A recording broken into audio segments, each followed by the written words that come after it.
এবার আপনাদের নিয়ে যাব সিজিও কমপ্লেক্সে। আপনারা নিশ্চয়ই মনে করছেন যে ইডি বা সিবিআই এর খবর না, একজন অমানবিক মায়ের খবর। দুই শিশুকে এই সিজিও কমপ্লেক্সের সামনে রেখে চলে গেলেন, পারিবারিক বিবাদে দুই সন্তানকে রেখে চলে গেলেন মা। এই সল্টলেকে সিজিও কমপ্লেক্সে, সল্টলেক থেকে উদ্ধার এই দুই শিশু, সিজিও কমপ্লেক্সের সামনে থেকে উদ্ধার। গতকাল রাতে শিশুদের ফেলে চলে যায় মা। কথা বলবো প্রতিনিধি অনুপের সঙ্গে। অনুপ, কেন এরকম ভাবে ফেলে চলে গেলেন ওই মহিলা? এই মহিলার বাড়ি কোথায় কিছু জানা যাচ্ছে? এখানে পুরোটাই কিন্তু পুলিশের কাছে স্পষ্ট হয়েছে, তার কারণ সল্টলেক যে সিজিও কমপ্লেক্সের সামনে একেবারে সল্টলেকে অমানবিক মা, এমনটাই কিন্তু বলেছে। সেই চিত্র একেবারে সামনে উঠে আসলো। দুটো বাচ্চা, সেই বাচ্চাকে কিন্তু একেবারে গতকাল রাতের বেলা সেই সিজিও কমপ্লেক্সের সামনে তার মা ছেড়ে দিয়ে যায়, এমনটাই কিন্তু অভিযোগ। এবং গতকাল থেকেই এই দুটি বাচ্চা শীতের মধ্যেই কিন্তু রাস্তায় ঘোরাঘুরি করে। সকালবেলা যখন সেখানকার কয়েকজন নিরাপত্তারক্ষী দেখে, তারাই প্রথমে বিধাননগর উত্তর থানায় খবর দেয়। এরপরেই পুলিশের পক্ষ থেকে এই দুটি শিশুকে কিন্তু উদ্ধার করা হয়েছিল।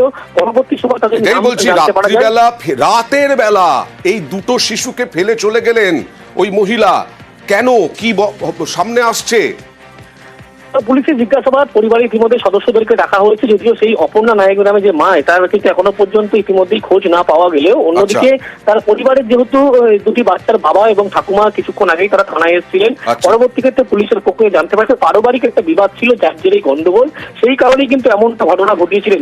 ইতিমধ্যেই দুটি বাচ্চাকে চাইল্ড ওয়েলফেয়ার কমিটির অফিসে নিয়ে যাওয়া হয়েছে। সেখান থেকে কিন্তু পুলিশের তরফ থেকে বাবা মার হাতে কিন্তু তুলে দেওয়া বলে। বাবা মা মানে মা তো নেই, মা তো পাওয়া যাচ্ছে না, মা তো খোঁজ নেই। ইতিমধ্যে মায়ের কিন্তু একটি জায়গায় খোঁজ পেয়েছে, আত্মীয় বাড়ি তিনি আছেন বলে এমনটা পুলিশ জানতে পেরেছে। সেই কারণে তাদের প্রত্যেককে দেখা হয়েছিল, কিন্তু এখনো পর্যন্ত তার বাবা, অন্যদিকে ঠাকুমা যেহেতু এসছে, তাদের হাতেই কিন্তু ইতিমধ্যেই সেই দুটি বাচ্চাকে তুলে দেওয়া হবে। নির্দিষ্ট নিয়ম, সেই নিয়ম মানার পরবর্তী ক্ষেত্রেই। ওকে, তার সাথে এসছে কি বলে নিয়ে এসছে? চলে গেছে কখন?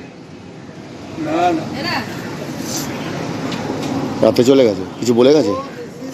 বাড়ি কোথায়? অ্যাকচুয়ালি বাড়ি কোথায়? টালিগঞ্জে? তাহলে বাড়ি নেই, ভাড়া থাকিস টালিগঞ্জে?